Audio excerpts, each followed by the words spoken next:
नमस्कार दोस्तों, धार्मिक कहानियाँ पूरा जरूर सुनें। भगवान दत्तात्रेय के बारे में 15 रोचक जानकारी।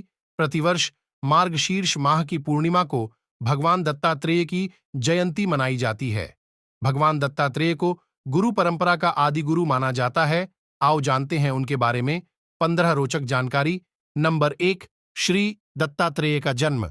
श्रीमद् भागवत में महर्षि अत्रि एवं माता अनुसूया के यहाँ त्रिदेवों के अंश से 3 पुत्रों के जन्म लेने का उल्लेख मिलता है। कहते हैं कि ब्रह्मा के अंश से चंद्रमा, विष्णु के अंश से दत्तात्रेय और शिव के अंश से दुर्वासा। आर्षि का जन्म हुआ। नंबर 2, माता और पिता। ब्रह्मा जी के मानसपुत्र महर्षि अत्रि इनके पिता तथा कर्दम आर्षि की कन्या और सांख्य शास्त्र के प्रवक्ता कपिल देव की बहन सती अनुसूया इनकी माता थीं। महर्षि अत्रि सतयुग के ब्रह्मा के 10 पुत्रों में से थे तथा उनका आखिरी अस्तित्व चित्रकूट में सीता अनुसूया संवाद के समय तक अस्तित्व में था। उन्हें सप्तर्षियों में से एक माना जाता है और आर्षि अत्रि पर अश्विनी कुमारों की भी कृपा थी। नंबर 3, त्रिदेवमय स्वरूप। पुराणों अनुसार इनके 3 मुख 6 हाथ वाला त्रिदेवमय स्वरूप है। हिंदू धर्म के त्रिदेव ब्रह्मा, विष्णु और महेश की प्रचलित विचारधारा के विलय के लिए ही भगवान दत्तात्रेय ने जन्म लिया था, इसीलिए उन्हें त्रिदेव का स्वरूप भी कहा जाता है। इसके कारण यह है कि उनमें तीनों देवों के रूप समाहित है, इसीलिए उनके त्रिमुख चित्रित या वर्णित किए जाते हैं।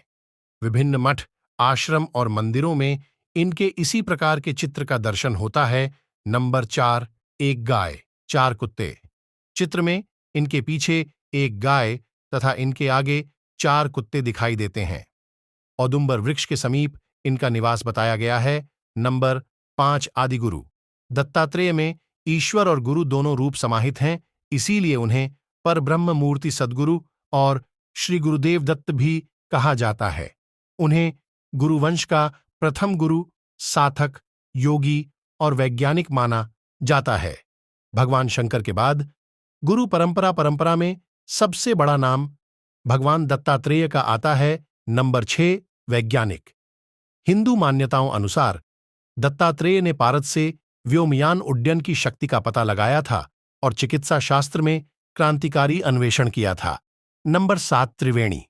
कहते हैं कि भगवान दत्तात्रेय ने 3 संप्रदाय शैव, वैष्णव और शाक्त के समन्वय का कार्य किया। इन्हें इन तीनों ही संप्रदाय की त्रिवेणी के रूप में माना जाता है।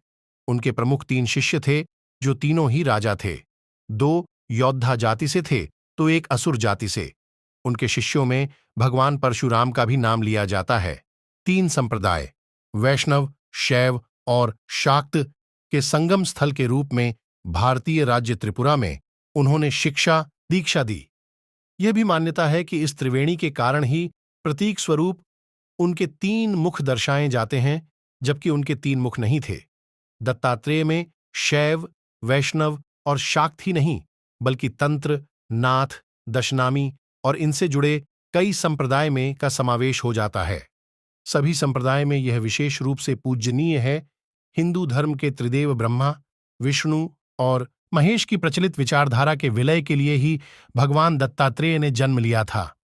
दत्तात्रेय को शैवपंथी शिव का अवतार और वैष्णवपंथी विष्णु का अंशावतार मानते हैं। दत्तात्रेय को नाथ संप्रदाय की नवनाथ परंपरा का भी अग्रज माना है। यह भी मान्यता है कि रसेश्वर संप्रदाय के प्रवर्तक भी दत्तात्रेय थे। भगवान दत्तात्रेय से वेद और तंत्र मार्ग का विलय कर एक ही संप्रदाय निर्मित किया था। नंबर 8, दत्तात्रेय के शिष्य। मान्यता अनुसार दत्तात्रेय ने परशुराम जी को श्री विद्या मंत्र प्रदान की थी। यह मान्यता है कि शिवपुत्र कार्तिकेय को दत्तात्रेय ने अनेक विद्याएं दी थीं। भक्त प्रहलाद को अनासक्ति योग का उपदेश देकर उन्हें श्रेष्ठ राजा बनाने का श्रेय दत्तात्रेय को ही जाता है। दूसरी ओर मुनि सांकृति को अवधूत मार्ग, कार्तवीर्यार्जुन को तंत्र विद्या एवं नागार्जुन को रसायन विद्या इनकी कृपा से ही प्राप्त हुई थी। गुरु गोरखनाथ को आसन, प्राणायाम, मुद्रा और समाधि चतुरंग योग का मार्ग भगवान दत्तात्रेय की भक्ति से प्राप्त हुआ। नंबर 9, दत्तात्रेय के 24 गुरु। भगवान दत्तात्रेय ने जीवन में कई लोगों से शिक्षा ली। दत्तात्रेय ने वन्य पशुओं के जीवन और उनके कार्यकलापों से भी शिक्षा ग्रहण की। दत्तात्रेय जी कहते हैं कि जिससे जितना जितना गुण मिला है उनको उन गुणों को प्रदाता मानकर उन्हें अपना गुरु माना है। इस प्रकार मेरे 24 गुरु हैं: पृथ्वी, जल, अग्नि, वायु, आकाश, चंद्रमा, सूर्य, कपोत, अजगर, सिंधु, पतंग, भ्रमर, मधुमक्खी, गज, मृग, मीन, पिंगला, कुरर पक्षी, बालक, कुमारी, सर्प, शर्कृत, मकड़ी और भृंगी। नंबर 10 दत्त पादुका। ऐसी मान्यता है कि दत्तात्रेय नित्य प्रातः काशी में गंगा जी में स्नान करते थे। इसी कारण काशी के मणिकर्णिका घाट की दत्त पादुका दत्त भक्तों के लिए पूजनीय स्थान है। इसके अलावा मुख्य पादुका स्थान कर्नाटक के बेलगाम में स्थित है। देश भर में भगवान दत्तात्रेय को गुरु के रूप में मानकर इनकी पादुका को नमन किया जाता है। नंबर 11 गुरु जाप। गुरु चरित्र का श्रद्धा भक्ति के साथ पाठ और इसी के साथ दत्त महामंत्र श्री दिगंबरा दिगंबरा श्रीपाद वल्लभ दिगंबरा का सामूहिक जप भी किया है। नंबर 12 गुरु पाठ। त्रिपुरा रहस्य में दत्त भार्गव संवाद के रूप में अध्यात्म के गूढ़ रहस्यों का उपदेश मिलता है। दत्तात्रेय का उल्लेख पुराणों में मिलता है। इन पर 2 ग्रंथ हैं, अवतार चरित्र और गुरु चरित्र, जिन्हें वेद तुल्य माना गया है। इसकी रचना किसने की यह हम नहीं जानते। मार्गशीर्ष 7 से मार्गशीर्ष 14 यानी दत्त जयंती तक दत्त भक्तों द्वारा गुरु चरित्र का पाठ किया जाता है। इसके कुल 52 अध्याय में कुल 74 91 पंक्तियां हैं। इसमें श्रीपाद, श्री वल्लभ और श्री नरसिंह सरस्वती की अद्भुत लीलाओं व चमत्कारों का वर्णन है। नंबर 13 तपोभूमि। श्रीपाद वल्लभ, नरसिंह सरस्वती, स्वामी समर्थ और मणिक प्रभु को दत्तात्रेय का अवतार माना जाता है। दत्त संप्रदाय का प्रभाव खासकर महाराष्ट्र, गोवा और कर्नाटक में ज्यादा है। सिद्ध श्री क्षेत्र नृसिंहवाड़ी मंदिर में उक्त राज्य के सभी लोग एकत्रित होकर दत्त जयंती मनाते हैं। इस क्षेत्र को दत्त भगवना की तपोभूमि माना जाता है। नंबर 14 3 शक्ति समाहित। दत्तात्रेय में ईश्वर, गुरु और शिव यह तीनों ही रूप समाहित हैं। इसीलिए उन्हें परब्रह्म मूर्ति सद्गुरु और श्री गुरुदेव दत्त भी कहा जाता है। दत्तात्रेय को शैवपंथी शिव का अवतार और वैष्णवपंथी विष्णु का अंशावतार मानते हैं। दत्तात्रेय को नाथ संप्रदाय की नवनाथ परंपरा का भी अग्रज माना है। यह भी मान्यता है कि रसेश्वर संप्रदाय के प्रवर्तक भी दत्तात्रेय थे।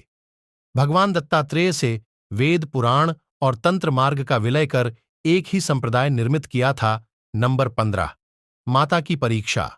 ऋग्वेद के पंचम मंडल के दृष्टा महर्षि अत्रि ब्रह्मा के पुत्र, सोम के पिता और कर्दम प्रजापति व देवहूति की पुत्री अनुसूया के पति थे। अत्रि जब बाहर गए थे तब त्रिदेव अनुसूया के घर ब्राह्मण के भेष में भिक्षा मांगने लगे और अनुसूया से कहा कि जब आप अपने संपूर्ण वस्त्र उतार देंगी तभी हम भिक्षा स्वीकार करेंगे। तब अनुसूया ने अपने सतित्व के बल पर उक्त तीनों देवों को अबोध बालक बनाकर उन्हें भिक्षा दी। माता अनुसूया ने देवी सीता को पतिव्रत का उपदेश दिया था। दोस्तों, ऐसे धार्मिक कहानियाँ जानने के लिए हमारे YouTube चैनल को लाइक और सब्सक्राइब करना ना भूलें।